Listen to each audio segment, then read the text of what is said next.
Nation, Guru Nation, Guru Nation, Guru Nation.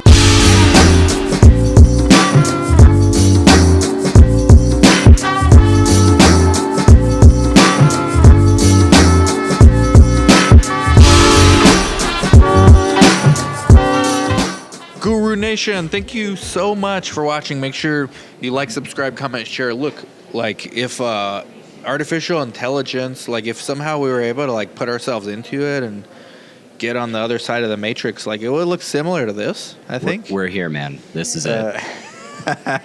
We got 1nHealth. Look, I know they're a sponsor of SOS. They were a sponsor of my pod. But I'm like, sponsor or no sponsor, you guys saved one of my studies in a critical time of my Yuma clinical trial life cycle. Like we needed an easy win, and we weren't getting it on our own. And you guys came through, and it's gonna be beat soon. But it's so far our highest grossing study. Oh wow! Because of you guys. That'll go away like in 2 weeks, but Yeah. it stood like it held that record for like what, a year now. Well, records. So thank you. Records are made to be broken. We're Records. certainly happy to have contributed to that. But I always say recruitment is a team sport. Doesn't matter how good of a job we do if our sites and site partners aren't on it. And for the patient's sake, it takes all of us. So you guys crushed it. Thank you so much. We have Dan and Steve from 1nHealth. Steve, everyone knows your LinkedIn game is so strong, man. And like the photoshopping you do, it's amazing. Like how you're able to pull that off and inject your humor. You even gave people advice like this is what you should do. This is me before and after. It's kind of cool. Like I hear that's who you are in real life too. Yeah. So I'm coming from a background of education. So I like teaching. I like to kind of take concepts, make them concrete, something usable, and LinkedIn just seemed like a platform for that. So coming from outside the industry, I feel like I don't know anything.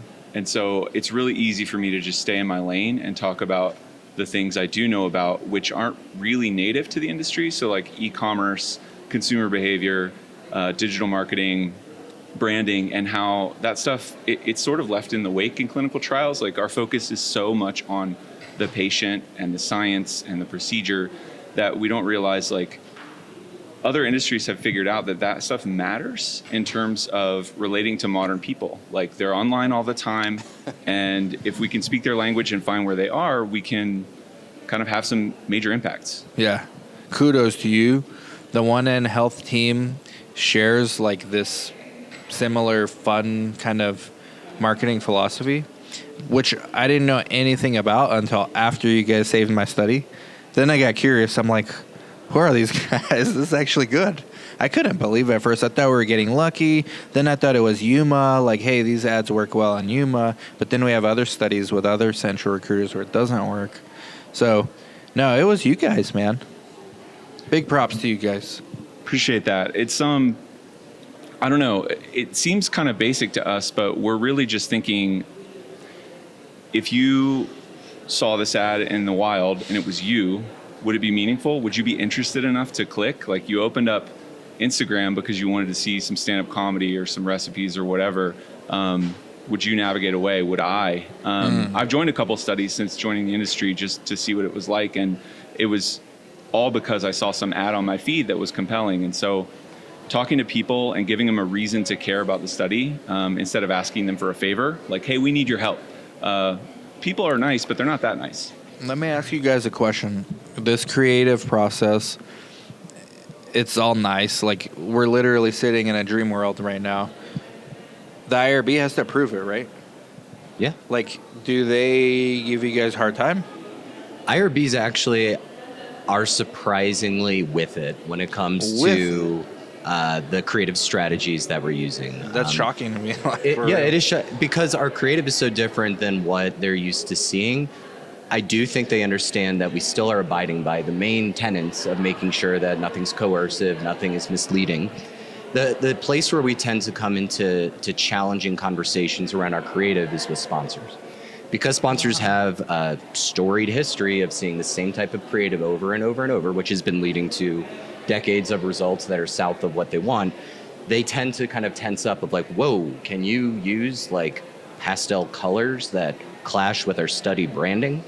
Yes, you can, because the study branding doesn't matter. What matters is that people stop scrolling and then read and then click and then participate. So I think the IRB is actually the easy hurdle, but getting sponsors to understand that if you want different results, you have to have a different process.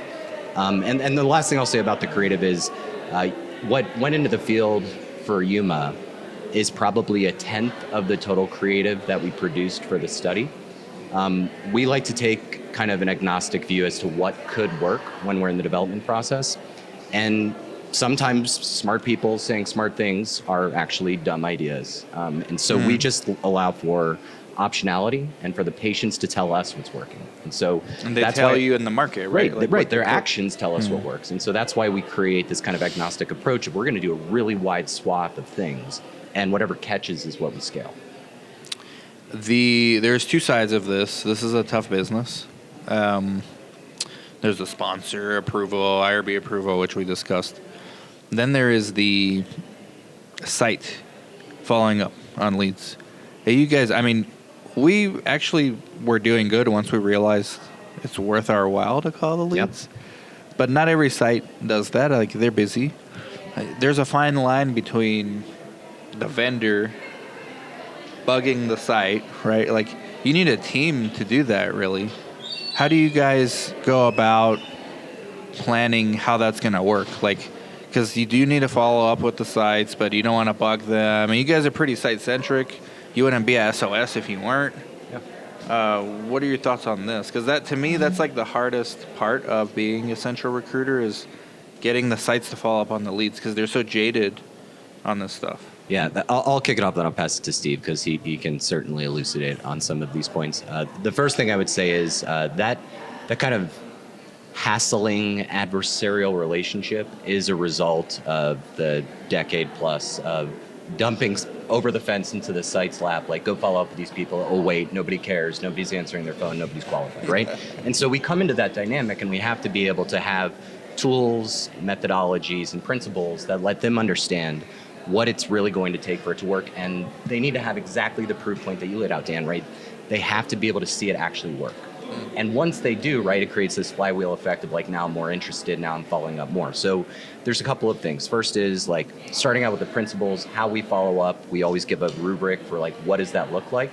And then secondly, finding a way to follow up with sites to remind them and not be a pain. We can do that congenially, right? We're all in it together. So I think that's what the team is trained on, is like, we're not trying, we know you got other studies, we know there's other sponsors, we know that there's other priorities, we know you're stretched, but finding ways to make those touch points matter in a way that isn't adversarial, but rather partnership focused, I think is a big core of what we do. Have you tried bribing coordinators with gift cards? We haven't. We've talked about like, anything and everything, bribes. So the other thing I'll say at risk of being like broken record e-commerce guy is there's a pretty big difference between the patients you already know who are on your database and people who are getting referred in by us or a company like us. Someone who's on a database you could think of as like any email list you've ever subscribed to for a brand. They're sending you coupons occasionally, and maybe one day you wake up and you're like, oh, sure, I'll buy something.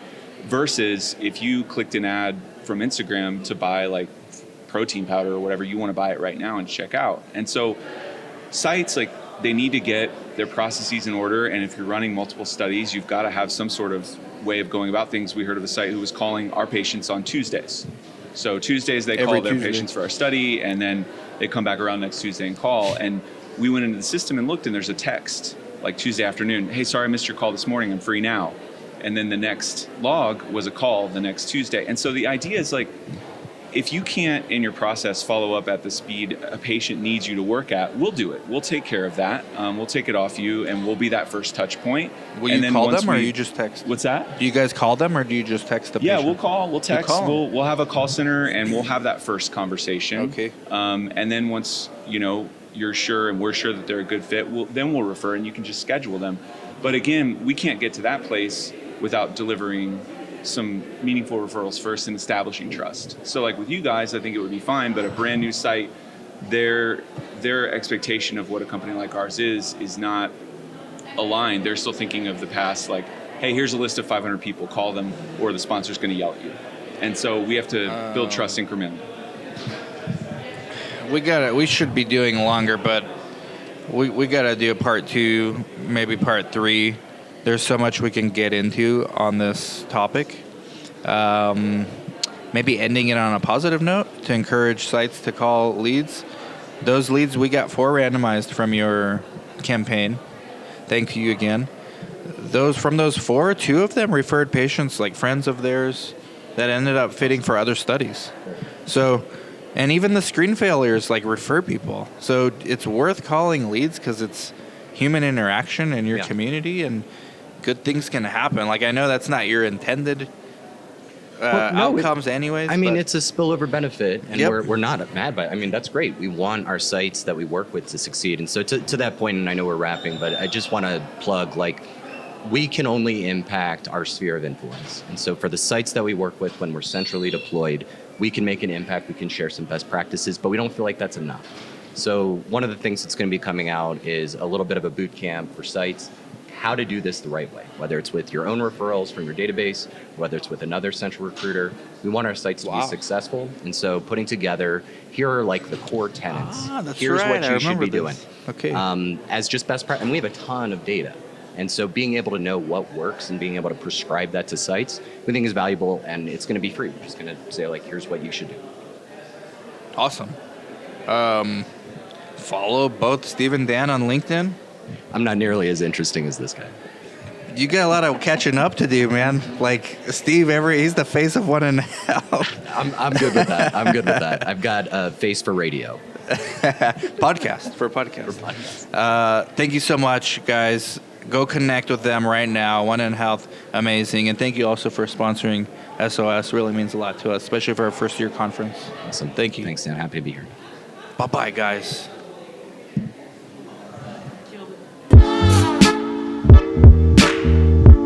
Hey, if you guys like that kind of content, make sure you like, subscribe, comment, share. Stay tuned for more videos.